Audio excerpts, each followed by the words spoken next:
A continuación, daremos inicio a la tercera mesa titulada Aspectos prácticos en diferentes contextos internacionalizados, entre el derecho internacional privado y lo procesal. Agradecemos la participación de los doctores Marta Matkowska, Borja García Vázquez, Borja Pérez Puente, Andrea Hulbert y José Octavio Zuluaga. Le cedemos el uso de la palabra al doctor José Octavio Zuluaga, quien nos hará el honor de moderar este panel.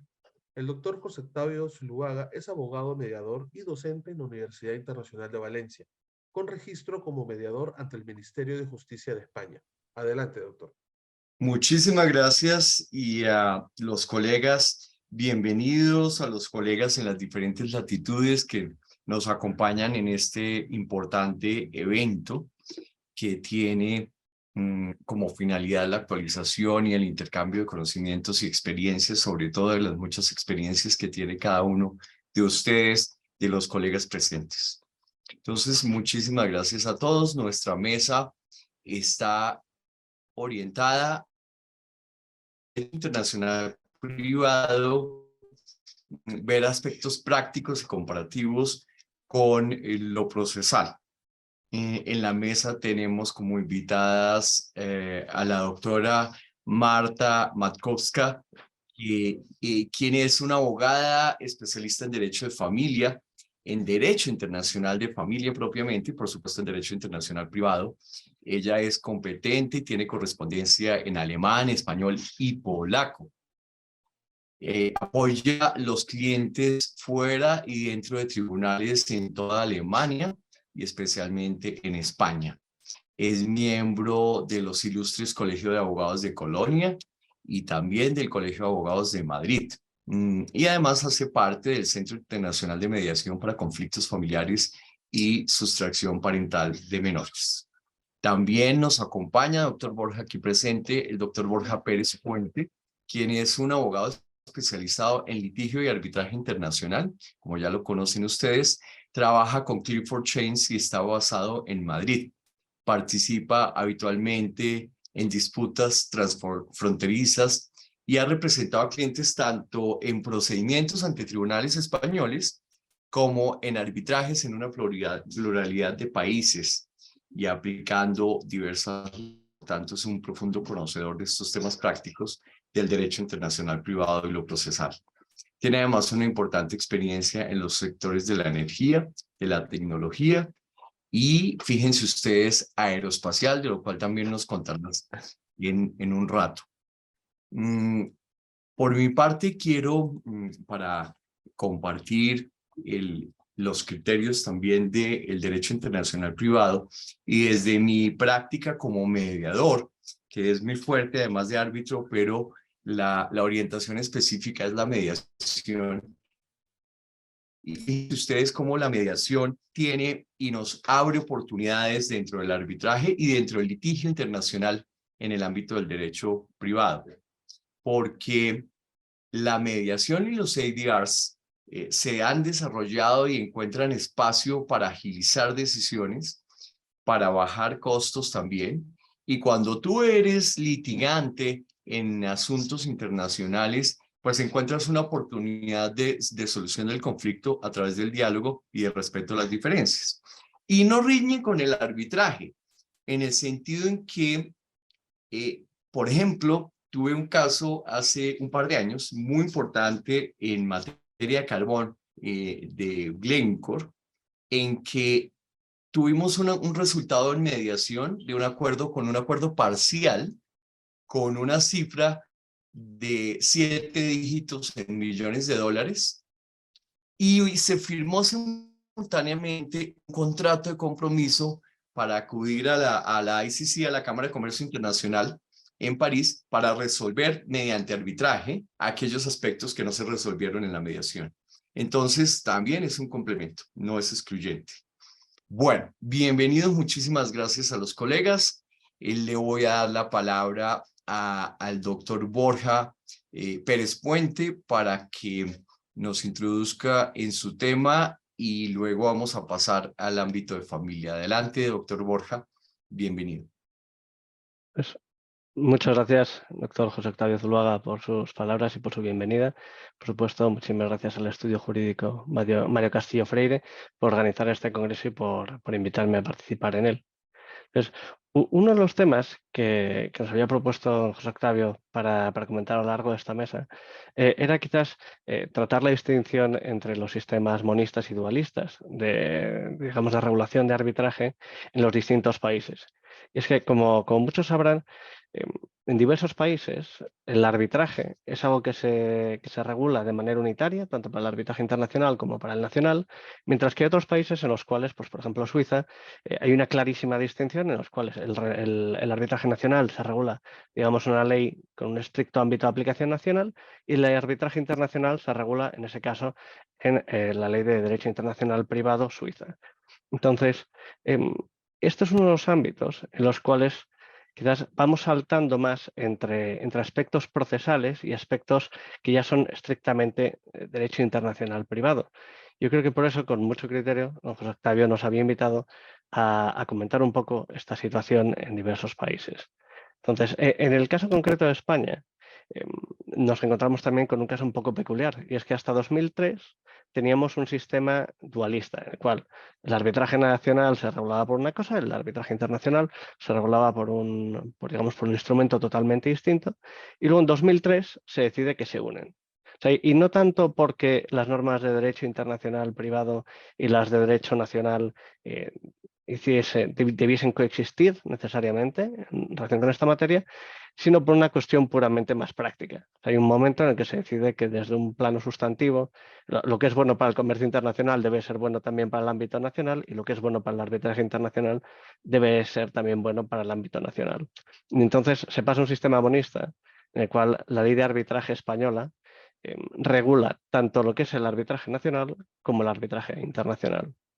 Pero la peculiaridad de este origen, en el cual nos encontramos tanto con regulaciones estrictamente nacionales como quizás con una mayor proyección internacional, hace que la misma ley compagine dos tipos de materias. Es decir, principalmente la ley que sigue el modelo de la ley, vamos, el sistema de ley modelo UNCITRAL sobre arbitraje, prevé, pues, una regulación que es única prácticamente para el arbitraje nacional e internacional. Pero luego para el arbitraje internacional nos encontramos, pues, algunas disposiciones que son estrictamente procesales, o sea, cuestiones de plazos, de cómo se regularían ciertas solicitudes de corrección o aclaración del laudo cuando el arbitraje tiene sede en España, pero también cosas que ya son estrictamente derecho internacional privado. O sea, por ejemplo, el artículo 9.6 de la Ley de Arbitraje Española regula cuál es la ley aplicable al convenio arbitral a la hora de decidir si el convenio arbitral es válido o no, pero solo para los supuestos de arbitrajes internacionales.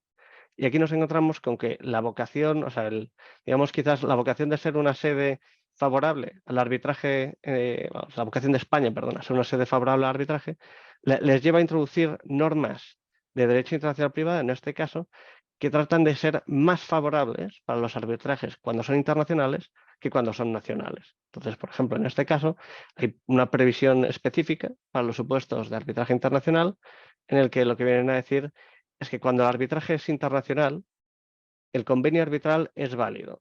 Si la controversia y el propio convenio cumplen los requisitos establecidos por el derecho español, o si cumplen los requisitos establecidos por las normas jurídicas que hayan elegido las partes para regular el convenio arbitral, o por una tercera vía, que es si el convenio arbitral y la materia es arbitrable conforme a las normas jurídicas que aplican al fondo de la controversia. De tal manera que aquí damos a las partes una suerte de abanico de potenciales leyes aplicables de cara a garantizar que el convenio arbitral y la materia el convenio arbitral será válido y la materia arbitral de la disputa será arbitrable, siempre, siempre, siempre que sea posible, y dando por ello un abanico de potenciales leyes bajo las cuales, de manera alternativa, pueden cumplirse estos requisitos. Y ahí, no sé, don José Octavio, si quizás sería conveniente, no sé cómo será en otros países.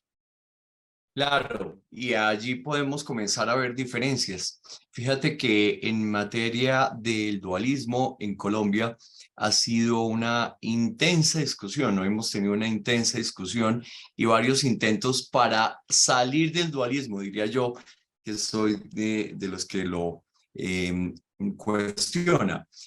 Sin embargo, tenemos la legislación vigente aún dualista, siendo muy procesal, muy amarrada al Código General del Proceso, el arbitraje nacional y el internacional, sí, respondiendo al modelo propuesto de UNCITRAL con algunos ajustes particulares, pero seguimos viviendo dentro del arbitraje y dentro del modelo dualista con los dos tipos de arbitraje, el nacional distinguido del internacional. Y apreciada Marta, no, no es exactamente tu tema, tu tema fuerte es el de familia y ya nos contarás muchísimo, pero en Alemania, ¿cómo es el sistema? ¿Tenemos arbitraje nacional e internacional? ¿Y en Polonia, ya que son también tus áreas? Yo la verdad, yo de arbitraje no sé No lo mucho, conoces, no sabes, no lo conozco, no. no lo conoces. Bueno, bien. Y la doctora Cecilia Fresnado, que la tengo en pantalla, muchísimo gusto en verte. Muchas gracias. ¿Qué nos quieres complementar al respecto, ya que estás conectada y te lo agradecemos mucho Muchísimas sobre el gracias, dualismo? Octavio. Yo me quedé de atrevida porque yo era panelista en la mesa anterior, pero si me dejan escuchar me interesa Bienvenido. mucho. Y bueno, y en Uruguay tenemos un sistema dualista y tal cual tú comentabas, el sistema de arbitraje doméstico nacional está regulado, es un capítulo del Código General del Proceso y tiene algunas cosas bien diferentes de la ley de arbitraje para el arbitraje internacional que sigue el modelo de UNCITRAL. O sea, bueno, eso. En Uruguay esa es la situación. Esa es la situación. Sí, es correcto. Conozco que en Uruguay y en muchos de nuestros países latinoamericanos continúa rigiendo el dualismo.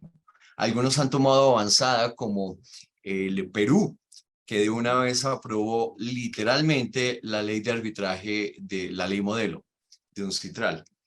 Sin embargo, dentro del proteccionismo, diría yo, y el temor frente a la garantía de los derechos, pues los procesalistas puros nos mantienen amarrados a los códigos de procedimiento locales o domésticos, lo cual es garantista. También tiene su razón legítima de ser o su explicación. Sin embargo, en el ámbito internacional y cada vez más globalizados, pues las reglas de juego tienden a ser mucho más amplias y mucho más flexibles y orientadas a que sean las partes las que determinen temas tan importantes como la definición de la sede y lo que eso implica. ¿Qué importancia tiene la determinación de la sede, Borja, en la definición de las reglas de un arbitraje, por ejemplo? Y Sí, ahí pues empezamos a ver aspectos prácticos del dualismo. ahí diría prácticamente que todas, salvo quizás por lo que sucedió con la resolución del famoso caso Enca versus Chubb en Reino Unido y posteriormente en el de Kababji versus Coat en París, que nos hizo ver que quizás la sede y las leyes aplicables al arbitraje en concreto no van a ir necesariamente de la mano siempre. Pero en términos generales, la elección de la sede va a ser lo que defina cuál va a ser la ley de arbitraje aplicable a ese procedimiento arbitral. Entonces, eso va a tener bastantes implicaciones. O sea, hay una parte más sustantiva y otra parte más procesal. Hay una parte de también qué apoyo van a tener los árbitros en el caso de que tuviesen que acudir al sistema judicial del país de la sede para pedir, digamos, pues, apoyo y medidas de apoyo al desarrollo del arbitraje, sobre todo, pues, por ejemplo, en el caso de que tuviesen que pedir medidas cautelares o medidas provisionales. esa clase de medidas pueden concederse si la sede está en España, porque los juzgados y tribunales españoles y la ley de arbitraje en sí reconocen esta clase de medidas en apoyo al arbitraje, pero no así pues, en otros países. Si tenemos la sede en Italia, de repente nos podemos encontrar con que tenemos una problemática a la hora de en qué medida nos vamos a apoyar digamos, en los órganos judiciales del país de cara a intentar desarrollar el arbitraje. Y luego mencionaba antes una cosa que es que hasta hace no demasiado, hasta hace unos pocos años, habríamos dicho que la elección de la sede es la que define de manera definitiva cuál es la ley aplicable a la cláusula arbitral, salvo que hubiese un acuerdo específico al respecto. Pero hace unos años surgió este debate en un asunto que se hizo ya famoso, que era Enca versus Chubb, en el cual lo que sucedía es que la sede elegida por las partes había sido Londres, pero el derecho aplicable al contrato había sido el de un país distinto. Y en este caso surgió el debate precisamente sobre si lo que... Perdón, en el caso de Enca versus Chubb había sido al revés. La sede había sido París y el derecho aplicable había sido el londinense, perdón, el inglés. Y entonces, donde surgió el debate es precisamente en, oye, ¿cuál es la ley aplicable a la cláusula arbitral? Y si podemos estar hablando de una ley aplicable a la cláusula arbitral distinta de la ley de la sede, aun cuando las partes no han acordado expresamente que así sea. En el caso de Enca versus Chubb, lo que se decidió precisamente es, lo que los cortes y tribunales ingleses decidieron, es que cuando las partes han acordado la aplicación de un derecho al fondo del contrato, entienden que ese derecho es también aplicable a la cláusula arbitral, a pesar de que la sede esté en otro país. En cambio, de manera prácticamente simultánea, con una diferencia de, no sé si escasos meses, un año como mucho, los tribunales de la Corte de Apelación de París llegó a la conclusión contraria. Y es que allí se habían encontrado precisamente con otro supuesto de sede París, derecho inglés aplicable, y lo que dijeron las Cortes de París es que la sede, la elección de la sede prevalece sobre la elección del derecho aplicable al fondo del contrato. De tal manera que en dos supuestos idénticos se aplicaba una ley a la cláusula arbitral distinta. De tal manera que, de la misma manera que antes decíamos que la elección de la sede lo define todo, hoy en día quizás no está tan seguro, las partes deberían acordar cuál es la ley aplicable a la cláusula arbitral, porque esto, pues, por ejemplo, unas cosas en las que va a afectar es, como mencionaba antes, a la hora de definir cuál es la ley bajo la cual se tiene que estudiar si la propia cláusula arbitral es válida. La ley española, como decía, pues intenta permitirte aplicar una serie de leyes posibles de cara a garantizar que el convenio arbitral es válido.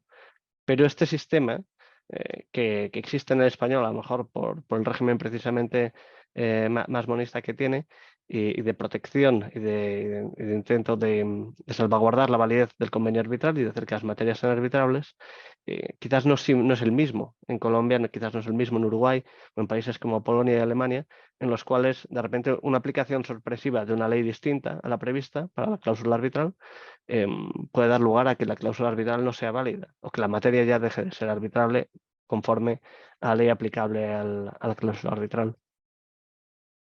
Claro, y esa es la importancia y el asunto tan delicado a la hora de preparar un arbitraje, un arbitramiento internacional para tomar esas decisiones. El revisar muy bien la legislación que se va a aplicar, pues tiene enorme incidencia, y para todos los que nos están escuchando y lo conocen, en aspectos como la ejecutabilidad del laudo, por ejemplo. Entonces, sí es muy delicado, como estás mencionando, la elección de la sede y la implicación que tienen las reglas. Y claro que aún tenemos vacíos internacionales que también desde la práctica se van llenando. El criterio, de todas maneras, consiste en que son las partes las que lo pueden determinar. Entonces serán los colegas frente a cada tribunal quienes estarán definiendo esas reglas y las consecuencias que ello tiene. La responsabilidad es enorme a la hora de definir asuntos previos como la sede, para redondear el tema. Vamos en esta mesa a tocar diferentes aspectos muy variados que nos van a enriquecer a todos, y por eso, querida Marta, te palabra en relación a los temas que tienes planteados comenzando por la modificación del reglamento europeo relativo a la competencia, que lo quieres tocar. Adelante. Buenos días, buenas tardes a todos. Muchísimas gracias por la invitación. Bueno, yo me dedico en el 99% al derecho de familia. Mis clientes son, yo diría, un 80% hispanohablantes, ¿no? En Alemania hay muchísimos españoles, mexicanos, colombianos, peruanos. Y bueno, los instrumentos que tenemos para, digamos, ayudar a estas familias, ¿no? son muy variados y cada vez hay más modificaciones para facilitar esos procedimientos. Y bueno, yo quería hablar sobre la sustracción internacional de menores, ¿no? Y de sus aspectos civiles, ya no tanto de penales, sino solamente de los civiles. Y bueno, en el caso de una sustracción, yo he tenido varios casos y casi siempre es la mamá la que se lleva a los niños, la que se los trae a Alemania en busca de un mejor futuro, porque ha conocido a un hombre y bueno, ha querido venir aquí y se trae a los niños sin pedir el consentimiento al padre, ¿no? Que también tenía la patria potestad, porque es necesario que tenga la patria potestad y que ejercite esta patria potestad para que una demanda sea admitida, ¿no? La demanda se interpone siempre en el lugar de la residencia habitual del menor anterior al secuestro. Se interpone ante la autoridad central. La autoridad central se comunica con la autoridad central del lugar de la nueva residencia, que no es todavía habitual. Intentan una mediación. Si la mediación no funciona, pues se interpone la demanda ante el juzgado de primera instancia. En el caso pues serían, yo llevo Alemania y España. Y bueno, la ley dice que hay que ordenar la devolución del menor. Luego hay unos motivos muy determinados de esta negación de la devolución, ¿no? Que el juez puede decir, no vamos a devolver al niño. Y bueno, eso se regula en el convenio de La Haya, es el artículo 13. Y uno de los motivos que ha sido ahora, digamos, un poco modificado, que es cuando existe un grave riesgo de que la restitución del menor lo exponga a un peligro físico o psíquico o de cualquier otra manera ponga al menor en una situación intolerable. Como ejemplo podría ser, no sé, tuve un caso o la niña había sido abusada sexualmente por una prima cuando era pequeña y la niña pues no quería volver y ellos tenían miedo que si la niña tiene que volver al papá, que ellos vivían, creo la querían devolver al Perú, pues que para ella sería un daño psicológico muy grande, ¿no? Tener que convivir con una prima que siendo menor abusó de ella. Y siempre cuando la demanda se interponga en un país europeo, no se aplica solamente el convenio de La Haya, sino también el reglamento de Bruselas. Y antes, en el reglamento de Bruselas del 2003, había que demostrar que si el juzgado tenía la intención de negar la devolución del menor, el progenitor que había puesto la demanda tenía que demostrar que se han adoptado medidas adecuadas para garantizar la protección del menor tras su restitución. Y ahora esto ha sido cambiado, la modificación entró en vigor el 1 de agosto del año pasado y ahora se puede demostrar o el juzgado va a ordenar la devolución si le consta de algún modo de que el niño va a estar a salvo. Y dentro de la Unión Europea hay muchísimas oficinas de protección de menores, ¿no? Aquí la que tenemos se llama el Jugendamt, en España creo que es la oficina de protección de menores. No sé, creo que se llama así. Y esto es como una red. Estas oficinas están, es como sí, hay una red y ellos comunican entre ellos y han establecido de que cualquier niño que tenga que volver a un país de la Unión Europea estará a salvo. O sea, ya no hay que hacer nada, nadie tiene que demostrar nada, sino que ya dentro de la Unión Europea este motivo de negación de devolución no se va a aplicar dentro de la Unión Europea. O sea, uno no puede alegar mi cliente o yo como representante de mi cliente no puedo alegar de que el niño estará en peligro si vuelve al país de origen, porque si el progenitor que quedó en otro país, aunque no se ocupe bien, pero están las instituciones que lo van a hacer. Así que es quizás para mí, claro, como abogada, digamos, tengo un instrumento menos, ¿no? De poder alegar de que el niño se tiene que quedar aquí. Para los órganos judiciales y para todos los que estén implicados, el fiscal, las oficinas de protección de menores, ellos tienen mucho menos trabajo. Pero a mí me queda, digamos, como un instrumento menos, ¿no? Y si Claro. el niño es todavía pequeño, pues no lo van a tener en cuenta. Si él de verdad se niega a volver, no se lo van a tener en cuenta, porque todavía no alcanzó la madurez suficiente como para que se lo tenga en cuenta.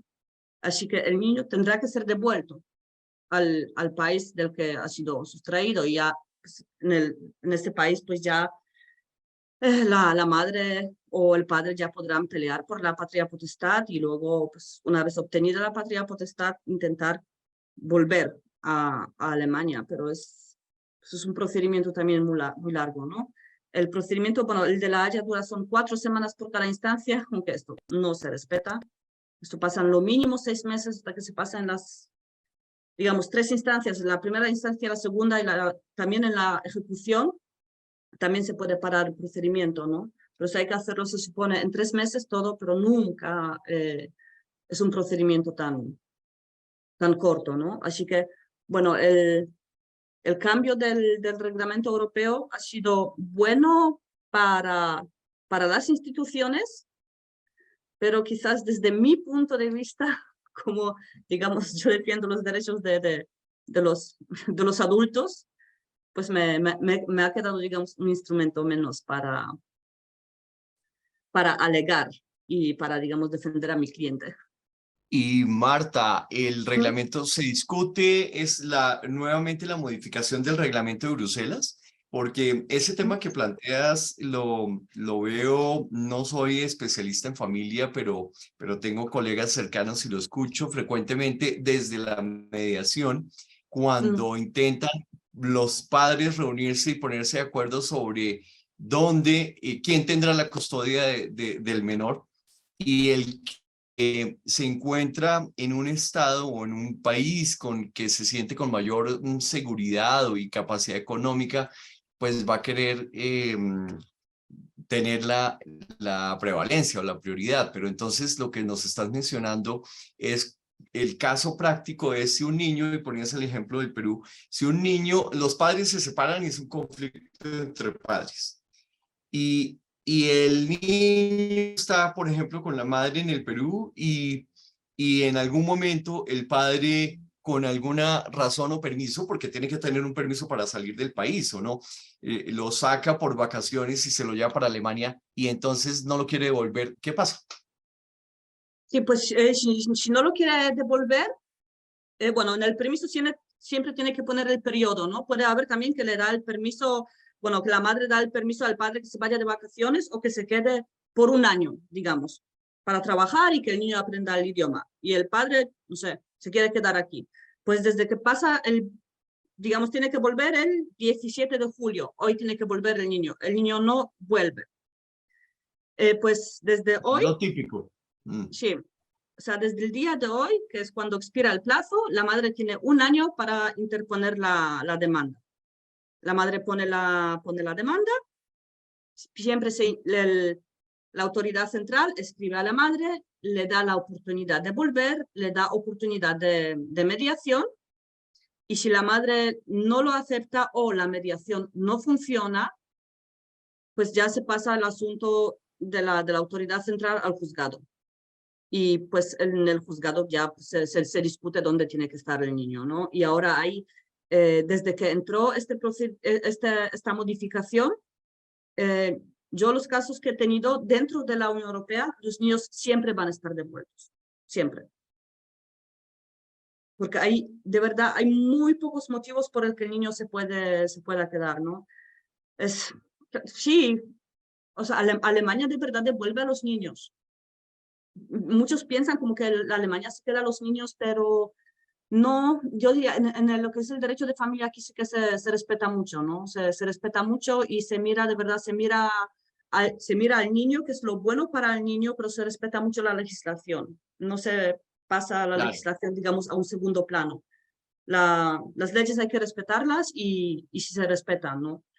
También dentro del procedimiento, en la primera instancia, yo según si veo qué posibilidades tengo, las que no tengo, miro la reacción del juez y si veo que vamos perdiendo, le digo, vamos a ponernos de acuerdo para que tú vuelvas con el niño, digamos, en el plazo de 2 meses, ¿no? Que no sea, digamos, que no tenga que venir la policía y el fiscal y tengan que llevarse al niño y dejarlo en la frontera. Porque esto para un niño, esto sí que es muy grave, ¿no? Es un daño psicológico. Y esto ocurre, yo he visto casos de estos, sí que ocurre, y los niños lo pasan muy mal, los niños lo pasan muy mal. Los padres, desgraciadamente, no saben separar los problemas que ellos tienen entre sí. Ya puede ser violencia, pueden ser, no sé, diferentes adicciones, ¿no? Pero esos son problemas entre los padres, que no tienen que ver con el niño, porque el niño, hay muy pocas veces que el niño de verdad no quiere al otro progenitor. Muy pocas veces ocurre esto. El niño quiere a los dos papás por igual y quiere estar con los dos y quiere estar fuera de este conflicto. Pero los padres como que utilizan a este niño, digamos, para vengarse, para hacerle daño al otro, ¿no? Y aquí... es típico, es muy frecuente. Sí, sí. Por ejemplo, en Argentina, aquí la residencia habitual, un niño la obtiene al día siguiente de venir, si es con el acuerdo de los padres de que el niño se quede aquí para siempre. En Argentina, por ejemplo, tuve también un caso, son 6 meses. El niño tiene que estar 6 meses en otro país para que se considere que el niño obtuvo su residencia habitual. Y aquí si el niño viene, si el padre dice a la madre, sí, puedes mudarte aquí a Alemania, ya la madre, en cuanto viene, ya el niño obtiene su residencia habitual, ¿no? Bueno, también es otra cosa, si la revocación del poder también, bueno, se puede revocar y podríamos verlo 1, 2, 3 meses, pero al muy corto plazo de tiempo el niño obtiene aquí la residencia habitual, ¿no? Salvo que, por supuesto, haya sido por un periodo de tiempo determinado. Y si son niños más chicos, aunque si el niño viene aquí con 1 año, lleva 2 años viviendo aquí con el permiso, si la madre no devuelve al niño, de todas formas el niño tendrá que ser devuelto, ¿no? Si todavía no se acostumbró a las costumbres, no tiene amigos, no va en España se dice guardería, en otros países se dice al kindergarten, ¿no? Y la escuela, sus amigos, digamos, contactos sociales, ¿no? Si todavía no tiene esos contactos sociales porque está siempre en la casa con la mamá, o sea, tiene que ser devuelto.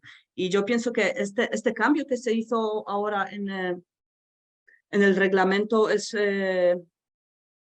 es un cambio muy grande, ¿no? Para nosotros como juristas lo tenemos ahora, digamos, bastante más complicado, ¿no? El evitar esta devolución del menor, pero también luego podemos ver digamos, la confianza mutua, ¿no? De los países de la Unión Europea, de los que firmaron el reglamento europeo, la confianza mutua en cuanto a las estructuras, ¿no? de protección de menores o de las personas vulnerables, ¿no? Por supuesto, y allí se involucra también el tema de la migración, que es un tema tan complejo y se mezcla con este tema de familia. Una Así es. pregunta y vamos y le damos nuevamente un giro a la mesa. ¿Cuál es la tendencia en términos de la valoración de la voluntad del menor?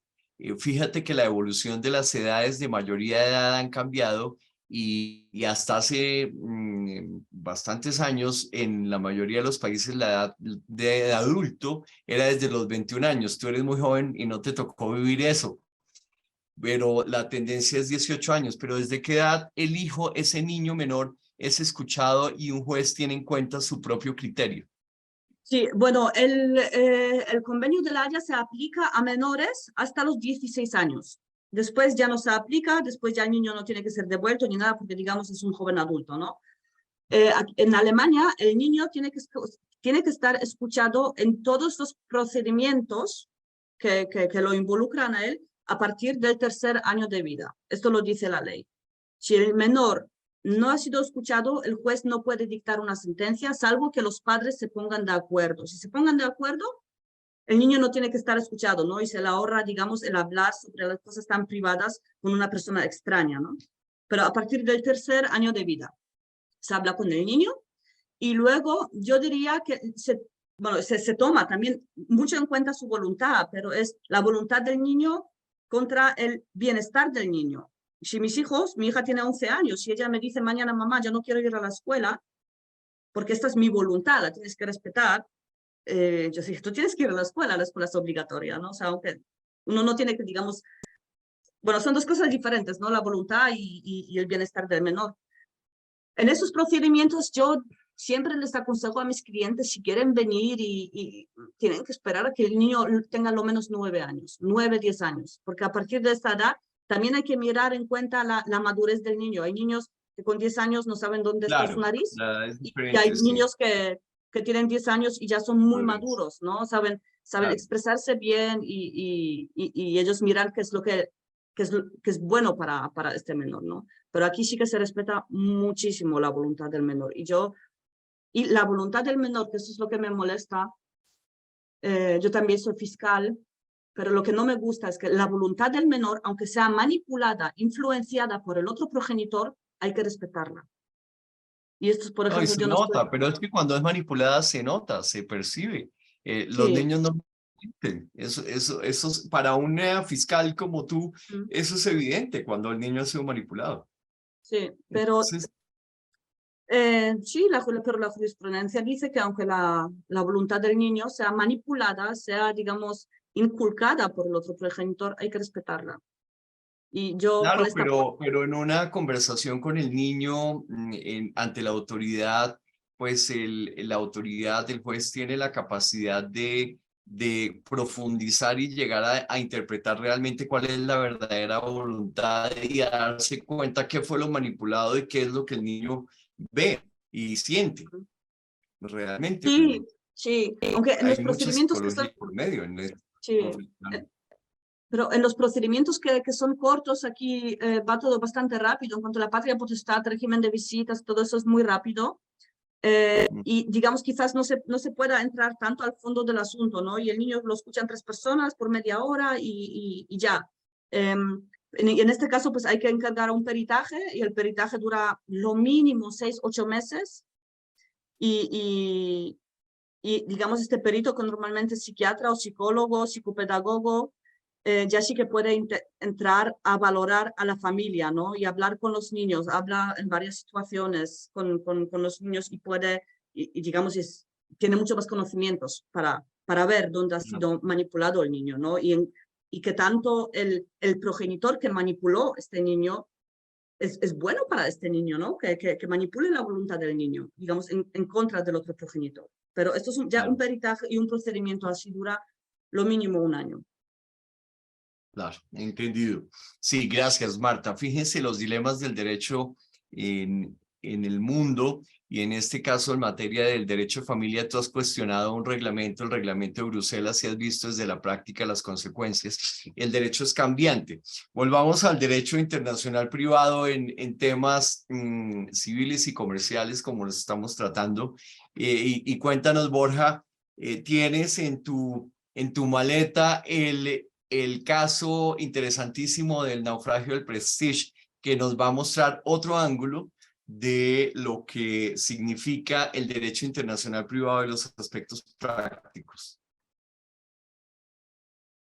Lo cierto es que después de hablar del Bruselas II Ahora la idea era hablar de Bruselas I, de Bruselas I bis, que es el que regula, entre otros, el reconocimiento y ejecución de resoluciones judiciales en materia civil y mercantil. Entonces, precisamente como estábamos hablando, o en la mesa queríamos hablar de aspectos en los cuales hay interacciones entre lo procesal, digamos, entre la normativa más procesal nacional y ya lo que es el derecho internacional privado en sentido estricto, me parecía útil abordar el tema del hundimiento del prestige. O sea, el caso es y el caso básicamente que fue resuelto también por el Tribunal de Justicia de la Unión Europea. Y es que, en términos resumidos, el caso del Prestige tiene que ver con un buque petrolero que se hundió en la costa de España. Después del hundimiento se iniciaron una serie de procedimientos judiciales y arbitrales contra los propietarios del buque, el capitán del buque y la aseguradora. Y entonces, bueno, digamos que surgieron unos debates en cuanto a en qué momento un laudo que se convertía en sentencia dejaba de regirse por lo que sería estrictamente el Convenio de Nueva York y pasaba a ser reconocido y ejecutado conforme a otro tipo de instrumentos como sería Bruselas I bis. Entonces, lo que sucedió, y para tener en cuenta, para saber un poco o para analizar lo que sucedió, hace falta tener en mente tres, digamos, puntos de derecho del Reino Unido, español, y digamos, el reglamento Bruselas I bis. Entonces, la parte de derecho español importante es que en el momento en el que se hunde el barco, se inicia un procedimiento penal contra el capitán del buque y los propietarios del buque, y el derecho español permite que en el marco de ese procedimiento penal se ejerciten también acciones civiles, lo que sería la responsabilidad civil derivada de delito. En caso de que se haya cometido un delito y ese delito haya causado daños, se permite que en el mismo procedimiento penal se decida también sobre esos daños y la responsabilidad civil generada por el delito que se ha cometido. Entonces, eso es un primer punto. Y bajo ese, digamos, ese régimen español, unas cosas que se permitía es que los dañados por el evento iniciasen acciones directamente contra la aseguradora del buque, que era una entidad en el Reino Unido que había firmado, digamos, un contrato de seguro con los propietarios del buque, que estaba sometida al derecho del Reino Unido, que tenía una cláusula arbitral en Londres y que tenía importantemente una cláusula que se llama pay when paid, que viene a decir que la aseguradora solo pagaría cuando la asegurada, esto es cuando los propietarios del buque, hubiesen pagado daños. Porque está pensado para un supuesto en el cual los dañados van contra el propietario del buque, este paga y a continuación le reclama a su aseguradora. Pero en este supuesto el derecho español permitía a los dañados ir directamente contra la aseguradora del buque. Y eso es lo que sucede en un primer momento. En el momento en el que se inicia, digamos, el procedimiento penal en España, los dañados, incluido, entre otros, lo que a efectos simplificados llamaremos ahora el Reino de España, inician acciones civiles también contra la aseguradora, del buque. El segundo punto importante es el del derecho del Reino Unido. Y es que en paralelo, o poco después, de iniciarse el procedimiento penal y de haberse ejercitado ya acciones civiles en el procedimiento penal, la aseguradora inicia un arbitraje en el Reino Unido, porque lo que dice es que hay una cláusula de sumisión a arbitraje en su contrato de seguro y además que está esta cláusula de pay when paid que mencionaba. Y en la medida en que los propietarios del buque todavía no han pagado, pues ella todavía no tiene por qué pagar y no tendrá que pagar hasta que los propietarios del buque paguen. Entonces, la aseguradora inicia un arbitraje, entre otros, lo que también en efecto simplificado llamará aquí el Reino de España, diciendo, en términos resumidos, que no tiene por qué pagar. Por una parte, por la cláusula pay when paid y por otra parte, porque el juez español carece de competencia para pronunciarse, ya que la materia está sometida a arbitraje. Se emite un laudo antes de que concluya el procedimiento penal en España y el punto de derecho del Reino Unido importante aquí es que su ley de arbitraje, el Arbitration Act, prevé que con la autorización del juez, ejercitando una capacidad discrecional para ello, puede un juez del Reino Unido ordenar que el laudo arbitral se ejecute de la misma manera y con los mismos efectos que una sentencia o auto de un órgano jurisdiccional inglés. Y además, cuando se concede esa autorización, puede dictar una resolución judicial en los mismos términos del laudo, de tal manera que convierte el laudo en una resolución judicial. O sea, y esto está en el artículo 66 del Arbitration Act de 1996, que es la ley de arbitraje aplicable en Reino Unido. Entonces, en este momento, de repente, podemos encontrarnos con un supuesto, digamos, de cambio de cuál es el instrumento internacional que rige el reconocimiento y ejecución de estas resoluciones. Porque un laudo que típicamente se va a reconocer o se va a ejecutar internacionalmente y va a circular internacionalmente a través del Convenio de Nueva York, pasa a convertirse en una sentencia que va en España, vamos, en el Reino Unido y sobre todo más bien en el espacio europeo, a circular a través del reglamento Bruselas 1 bis. Entonces surge una controversia en cuanto a cuál es el régimen ahora aplicable a esa sentencia que no hace otra cosa que registrar o convertir un laudo en una resolución judicial. Y es que después de que la aseguradora gane el arbitraje, solicita que se dicte una sentencia en los términos del laudo y que la High Court of Justice de Inglaterra y Gales dicte esa sentencia con la posición de España, del Reino de España, las Cortes españolas después emiten una resolución judicial entre las cuales pues, condenan a la aseguradora a pagar ciertos importes. Y aquí nos encontramos con dos resoluciones que son contradictorias. Por una parte está la resolución judicial de las Cortes españolas, cuyo procedimiento había empezado antes, pero había concluido después que la del arbitraje, y luego, por otra parte, la resolución judicial de las Cortes del Reino Unido, que lo único que hacía era convertir una sentencia, perdón, convertir un laudo de un arbitraje que había sido iniciado con posterioridad, pero terminado con anterioridad a la resolución española, y convierte ese laudo en una sentencia. Entonces, el conflicto surge cuando España solicita el reconocimiento en el Reino Unido de unas resoluciones judiciales que se habían dictado en España ordenando el pago de la aseguradora. Y aquí es donde se complica todo, porque el Reino Unido, y acudiendo ya finalmente a Bruselas 1 bis, que es el que mencionaba, bueno, el reglamento anterior, Bruselas 1, pero que ahora mismo la disposición equivalente bajo Bruselas 1 bis es el artículo 45.1, viene a decir que no puede reconocer la resolución judicial española porque hay una resolución judicial anterior que es inconciliable y que ha sido emitida por los órganos judiciales del Reino Unido. Toda esta disputa se termina elevando al Tribunal de Justicia de la Unión Europea para determinar cuál es el instrumento de derecho internacional privado que va a regular, digamos, los reconocimientos y ejecuciones de esta resolución judicial española y de esta resolución judicial inglesa, que convierte en una resolución judicial, digamos, un laudo arbitral. Y aquí la conclusión que alcanza el Tribunal de Justicia de la Unión Europea es la siguiente. Primero, algo que no es objeto de duda, que es que el reconocimiento y ejecución de laudos es una cosa que está excluida de Bruselas 1 bis. Entonces, se rige por el derecho nacional. Y una segunda, que ya tampoco es objeto de discusión, es que la sentencia que convierte el laudo en una resolución judicial no está, o sea, digamos que adquiere la naturaleza del propio laudo a efectos de reconocimiento y ejecución, de tal manera que esa sentencia del Reino Unido no puede ser invocada como una sentencia, sino que tendrá que ser invocada como un laudo en el resto del espacio europeo. Y no podrá aplicarse Bruselas 1 bis a la sentencia que se ha dictado en los términos del laudo. Pero hay un siguiente, y eso en principio nos llevaría a pensar que, digamos, a la hora de reconocer la resolución judicial española en el Reino Unido, aplicaríamos Bruselas 1 bis, sin tener en cuenta la existencia del laudo.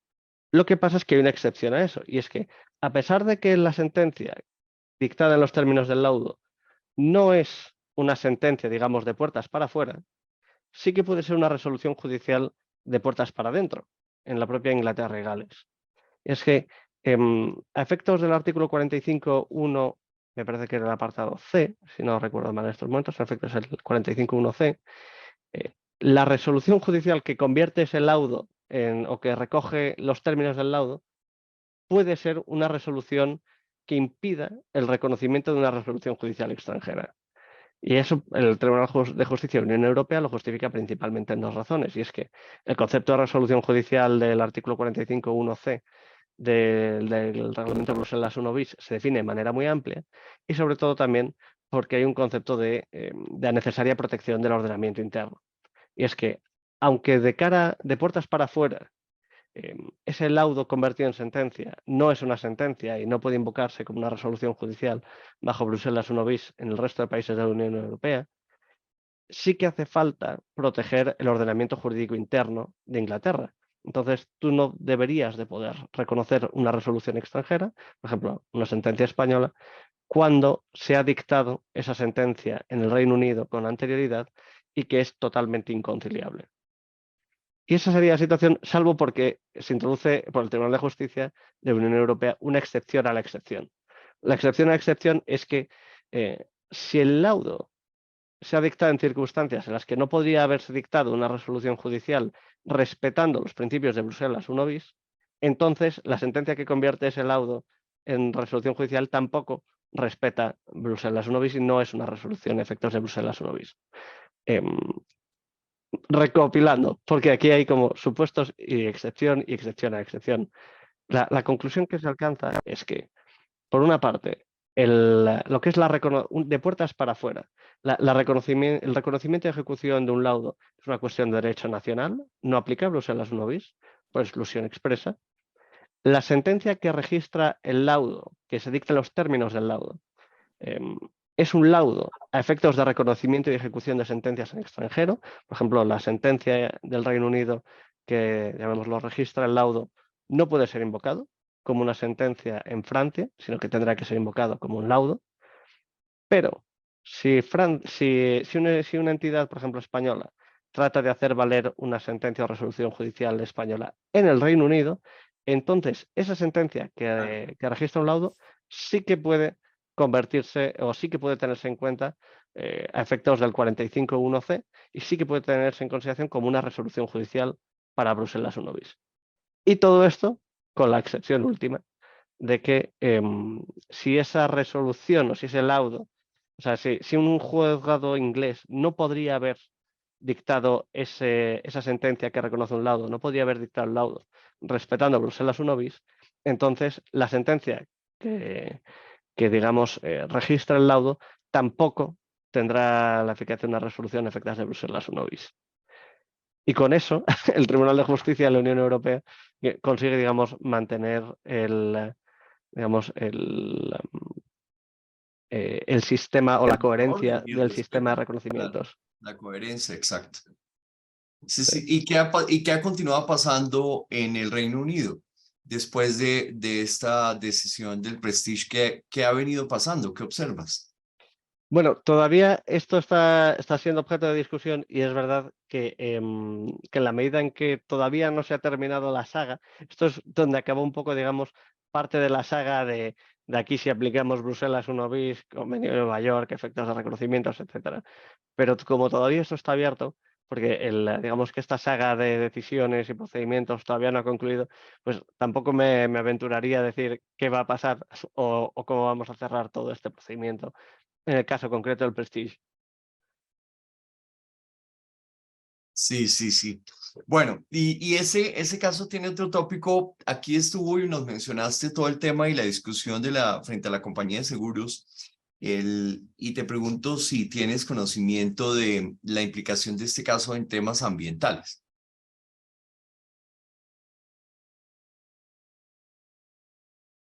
Más de ESG, pero ahora ya sí. Es decir, por entonces, probablemente si esto volviese a pasar hoy en día, nos encontraríamos posiblemente con un montón de disputas auxiliares que irían surgiendo en relación con qué se puede, qué no se puede hacer, si se tiene que prohibir la entrada de esta clase de buques en aguas territoriales para evitar que en caso de rotura haya contaminación de las costas, etcétera. Pero en aquel momento es verdad que, bueno, hubo por supuesto disputas que tenían un componente medioambiental, hubo muchísimas, gran parte de las reclamaciones, una importante parte de las reclamaciones de los damnificados era precisamente porque las costas de España habían sido contaminadas con petróleo. Claro, claro.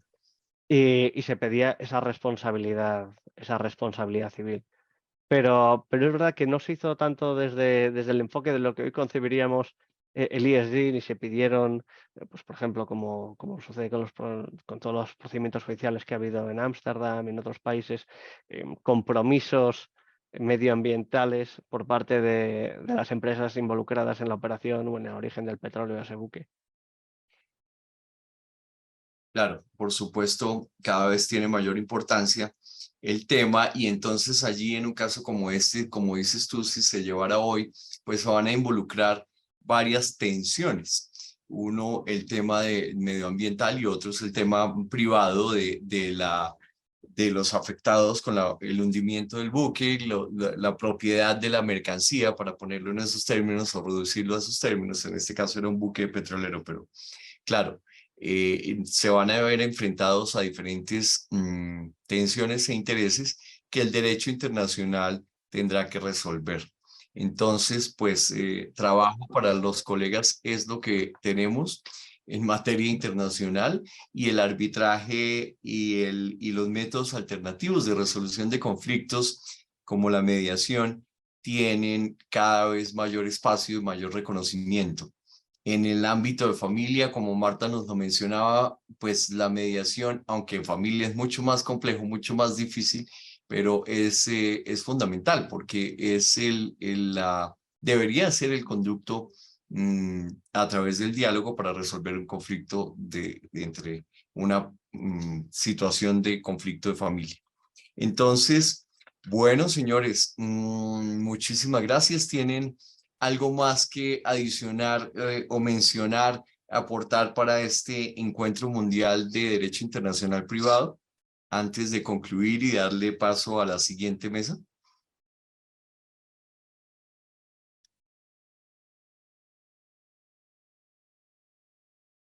Octavio, por la moderación experta que ha hecho esta mesa, a mi compañerista Marta Markowska y por supuesto a Cecilia también, doña Cecilia Fresnedo, que se ha visto invitada a participar sorpresivamente y espero que haya sido de utilidad. Una de nuestras decanas. Muy bien.